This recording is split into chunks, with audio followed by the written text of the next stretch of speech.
Putting the squeeze on Skeletor. Here's your look at the Mattel Master Universe Origins Clamp Champ.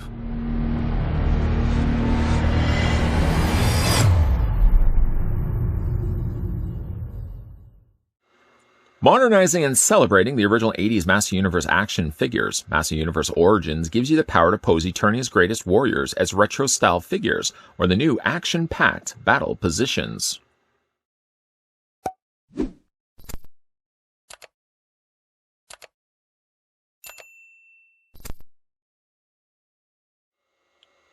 Before we get down to the review of Clamp Champ, the first thing we're going to want to do is figure out how tall the figure stands. Once again, I'd like to thank neighbor Phil, who actually is a neighbor of mine and who actually took the time to pick up Clamp Champ and deliver it to my doorstep. Thank you very much, Phil. We're going to take the tape measure right to the top of Clamp Champ's head, stopping right around there. And that gives us a figure that stands almost 6 inches, 5.964.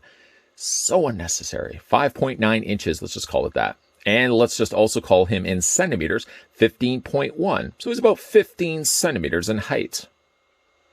To show you how the Champ of Clamp stacks up with some of the other Master Universe Origins figures we've had a look at in the past, let's bring in a couple of some size comparisons. We can bring in the original He-Man. We can also bring in Man-at-Arms. Who else can we bring in? How about Power Armor He-Man? I feel like he's too surprised of a character just to be left off in the distance. We can also bring in the recently looked at Roboto. Also look at Zodak. And we can also maybe bring in, who else can we bring in? We can bring in Ram Man. Boy, this room's filling up fast. Hope we have enough brisk for all this. And we also have Teela. Good old Teela. Give you a good idea. Clamp Champ is still there. He's way off in the back, but it gives you a good idea of how pretty much he is the same figure, short of Teela, that all the other figures that we've looked at up to this point. Being the figure is technically considered a deluxe figure. He's going to come included with a mini comic, and then he's going to come with some larger accessories. I still sort of debate the idea that these are considered deluxe figures and then therefore increases the price value of these versus the regular releases. But still, we'll talk a little bit about this. We'll digest this, and hopefully through all of this review, I'd like to think we're going to have a little bit of fun. Starting first, we'll have a look at the mini comic that comes included with Clamp Champ. Yes, in fact, it is the same comic we had a look at with Power Armor He-Man, Power Armor Skeletor, and recently looked at Ram Man. One thing that's interesting, though, is my good neighbor Phil took the time and picked this up from a local Walmart. Unfortunately, it seems to be the case that Canada is relegated to using the international mini comics. And along with that, apparently means that we are getting no dialogue. We have to basically just use our imagination to deduce what's going on in the pages. No dialogue here for us Canucks. It's a bit sad. But it's a good-looking comic, and knock on wood. I mean, I would say this, well, I wouldn't even say knock on wood. This is the best comic I think I've gotten for this particular one. I had a few rips in the previous figure reviews that we've had a look at, but this one has remained generally unscathed. Move that to the side. He also comes included with some instructions, which is really the same thing that Ram Man came included with. And sort of my same concern carries over also to the Champ of Clamp. I know that's not his name. The interesting thing about it, though, is the instructions only serve to tell you how you can remove the limbs. Something we never really ever talk about is the fact that you can also remove their little furry booties. You can see down below there as well. Everything that's marked in gray apparently are things that can be swapped out. I don't really need to know how the clamping weapon works. Instructions? No, I don't even need those. Don't even need those. Of course, that's sarcasm is what I'm currently saying right now. I mean, again, I don't understand why the instructions have to so clearly list something I would imagine most of us already know. The thing I would want to have known is how the gimmick actually works, the clamping weapon that we're going to be looking at right now. Anyways, it does come included with the instruction guide, so in case you want to know how to remove his limbs, it's available for you. Clamp Champ also comes included with, of course, his clamping weapon. That is the whole sell of this particular character. Being named or nicknamed, I would imagine these aren't his birth names. None of these characters, I don't believe, were born with the name Clamp Champ. He probably was something that maybe the rest of the masters gave him as a nickname. Because I don't know if I would ever want to call a character Clamp Champ, but what do I know? One accessory I actually failed to put in the actual layout here of this review. Bring in that quickly right now. Why don't we start first actually with that? It comes with a little clamping. It almost looks like the Jaws of Life. Although no life is really going to be saved here because unfortunately this doesn't open and close. Is it me also that it doesn't seem like it's symmetrical, like right down the middle? I guess it is. If you draw a line right up the middle, short of the fact that it's not quite lined up, it actually is throwing my eyes off. I feel like it's off aligned. I know that's not the case. But anyways, it's made, though, of softer, more pliable silver plastic. You can see up close and personal that it does have still the marbling effect that we've seen with a lot of the silver weapons that we've seen with these Master Universe figures. Like, again, this doesn't open and close, but it does fit into his hand. You can currently fit it into this one hand right here. And you're thinking to yourself, well, wait a minute. How is he going to be able to hold the other clamping weapon? You're very good at reading the script. He does also come with a removable hand. Let me just put the figure down here for 1 second. He does also come with this hand right here. So, for example, if you don't want the idea of him having the handing out, waiting for change hand, basically just a flat palm, and all the Master Universe figures have had this very same flat palm. But if you don't want that, go ahead and pop this off. Wiggle, wiggle, wiggle. Just pop that off. And you can replace it with another gripping hand. All right. Now we're talking. Now he has the available means to be able to hold the other weapon, which is basically, again, the main thing for this figure, the main draw of this figure. And I guess the main reasoning why Mattel charges the prices that they do for these deluxe releases. He does have himself the same clamping weapon that he had in his original vintage line. Not the same exact one, but similar in the same sort of gimmick. How it works is, first of all, you can actually take this and fit this into his hand. So we'll do that right now. Probably already see one of the problems that's going to face poor Clamp Champ is the fact that he's going to have some difficulty standing, especially when you have clamps in both his hands. You really have to kind of angle the figure backwards just to kind of offset the fact that he's got so much weight to the front of him over here, right where my hand is waving unnecessarily. But he does have, again, that clamping weapon. And how that works, let me go ahead and just take that off his hand for a second. You take these, and it sort of looks like the front of a stag beetle. Those things are terrifying. But what you can do is you bring these parts back, fold them all the way in, and they snap. Did you hear that? Click, and click on the other side. And then it's basically ready and loaded.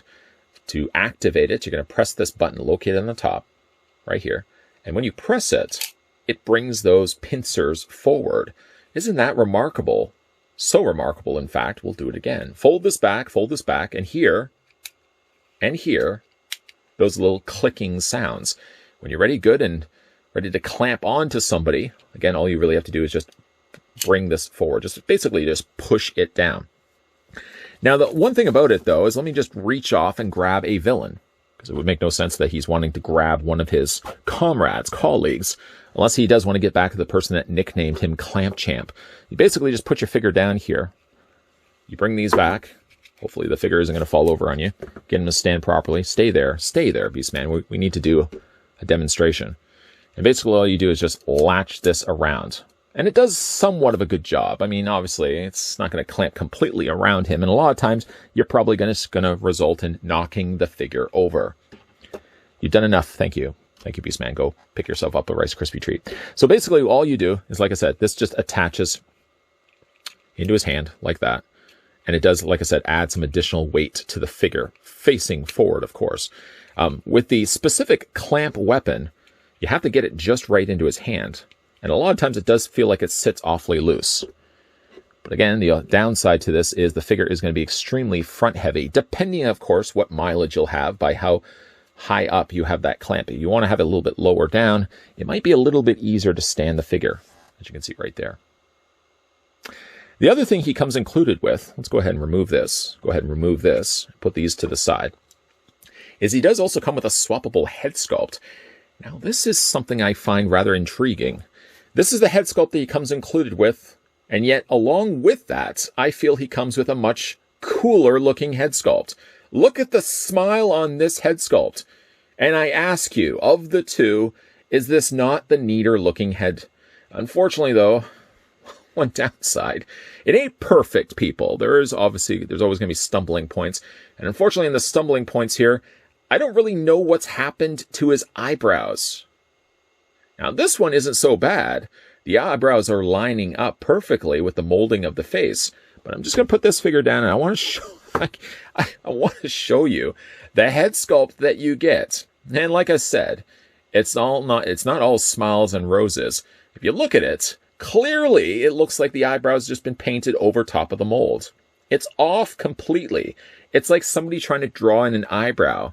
You know those people that just pluck all their eyebrows out and decide to draw them in because they apparently know how to draw an eyebrow better than Mother Nature?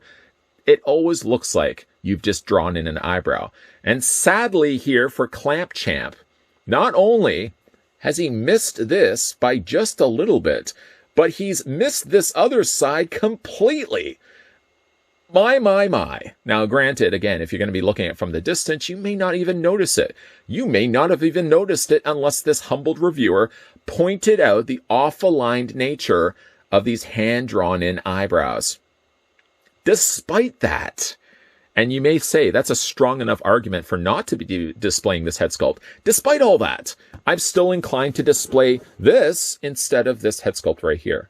Isn't that crazy of me to think that? I mean, I do think it's the better of the two head sculpts, even though he just doesn't know where his eyebrows are supposed to be. Anyways, we're going to go ahead and pop the head sculpt off, pop the existing head off. It involved me having to hold on to him for dear life, and then we'll just go ahead and pop the new one on. Yeah, I don't know exactly what the plan was behind the scenes. Maybe they realized that the eyebrows just didn't have nearly enough expression to them, that maybe the paint design team was just said, you know what? Are you guys all with me if we just go ahead and go against the molding of these eyebrows and we just decide to paint in whatever we want? Are you good with that? Michelle, are you good with that? Gary, you? All right, let's go ahead and just start painting in eyebrows. Despite that, yes, I said, I still like this head sculpt a little bit more. Now, when it comes to the rest of his body, this is basically stock Masters parts. So a lot of these things are things that you've seen before, like Man-at-Arms, for example. These arms happen to be the same arms as the ones we got with Man-at-Arms. Just the only difference is that these are painted in silver, and of course the skin tone is different than the green that we got for Man-at-Arms. As for the body, this body torso piece, which is basically just a rubber overlay, this sticks over top of just a regular Masters torso. But this particular piece right here is going to likely be used for the upcoming release. I'm sure it's going to be eventually an upcoming release of Fisto. Talking about strange names after all. But this is basically the same piece that Fisto's going to have, except these alternate colors. It's not going to be all the same blue. You got the nice silver done across the top here. There's a few little areas, unfortunately, with the paint. The silver hasn't completed its journey. There's a little bit that has been left off. A little bit of silver has bled off to the side, but generally, except for the eyebrows, I think Clamp Champ does things pretty good. I like the coloring of his lower loincloth, that bright red, and also the bright red that carries down to the tops of his fur boots, overlooking, yes, the very obvious fact that the paint's bled down onto the boots. I think I do like the color palette. I do like this bright red that they ended up using. For the figure's articulation, I'm trying not to look at his eyebrows. It's impossible when somebody does this. The head rotates all the way around. It hinges up, it hinges down, and you can also rock it back and forth. As for his arms hinge out at a full 90-degree angle bend. You can also rotate the arms all the way around. He has a bend in the elbow. Same Masters articulation after all. Swivel back and forth on the forearm, and you can also swivel the hands back and forth and hinge those back and forth this way as well. Waist swivel is all you're going to be getting for the torso piece. Legs split out. You can bring the legs forward and back, and you can bend the knee.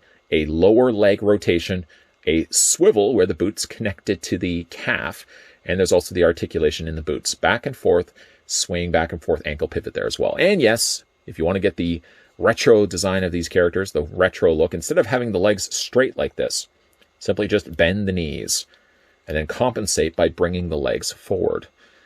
And you've got more like I said, the vintage look for these figures. It sort of also, unfortunately, adds to the fact that Clamp Champ's head looks then a little bit bigger. I mean, it was already big to start off with, but I can't help but notice now with his painted-in eyebrows. I'm so sorry for pointing that out to everybody. But unfortunately, though, when you are putting him in that crouched position like this, it does make Clamp Champ's head look even bigger than it did before. Despite the very obvious flaws with the hand-painted-in eyebrows on the alternate head sculpt, I think I actually like this head sculpt a lot more than the one that's stock with the figure when you get him out of the packaging. Of course, don't kid yourself. I'm going to be looking at this whole time thinking they couldn't even have followed the guidelines for these eyebrows. Those eyebrows are going out for a night on the town and ain't listening to anybody.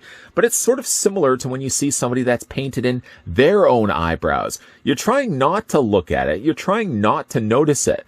And the whole time you're looking at it, you're thinking, how did you forget what an eyebrow looks like? I sort of start questioning, did they forget where the eyebrows were supposed to go on this head sculpt? And maybe they just decided for themselves, yeah, why not? Those eyebrows can be a little higher than where they were supposed to be in the first place. Why not? Despite that, it's a nice looking figure. He's got big, bulky accessories, this big, giant clamp weapon, which surprisingly enough, actually still allows the figure to stand upright. This, of course, mileage may vary. The higher you have that clamp, probably a little more uneasy those legs are going to be for standing straight. But of course, when you factor in that he has 2 alternate head sculpts and he comes with 2 accessories, that can then be categorized differently than the standard release Master Universe Origins figures. This guy falls into that deluxe line, along with Ram Man that we looked at before. Does it really warrant having this as a deluxe figure? Because technically, this guy could have been released as a regular with 1 single head, though I'm hoping that they would have still chosen this of the 2. And they probably could have just given him the 1 accessory. It doesn't necessarily mean that he had to be released as a deluxe figure, because again, releasing him as a deluxe figure means he's also going to come along with deluxe figure prices. Still, despite that, I'm really happy with Clamp Champ having him part of my collection, despite the shortcomings of his eyebrows. Of course, again, a big thank you to neighbor Phil, who picked this one up at his local Walmart, dropped it off at my doorstep, and vanished into the night. He was stealthy like a ninja. I'm going to have to make sure I've got those security cameras on the focus, at least on my front door, so I know when somebody's dropping off Masters of the Universe Origins figures. Again, a big thank you, neighbor Phil. What do you guys think of Clamp Champ? Are you going to have an issue with the fact that his eyebrows are painted in? I'd actually be curious to throw this out to the wind and see if anyone's going to catch it with a butterfly net. Have you picked up Clamp Champ for yourself? And if so, does the alternate head sculpt have misaligned painted eyebrows? I know this is probably a topic I could have easily just dropped earlier, but I'm curious. I'm sure everybody has misaligned painted in eyebrows, not on your face, but on the actual figure. Let me know down below in the comments section. If you guys are also new to this channel, be sure to hit that subscribe button down below and turn, yes, that bell notification, because that's your guarantee to tell YouTube that, yes, in fact, you want to know when there's more videos popping up on this channel. I can, of course, throw into the wind as well and hope that somebody's going to catch it, that Monday to Friday, 12 p.m. and 2 p.m. Eastern Standard Time is when new videos will be popping up with or without the sound effects. Lots more Master Universe Origins figures reviews coming your way, guys. So as always, thanks for watching. See you guys next time.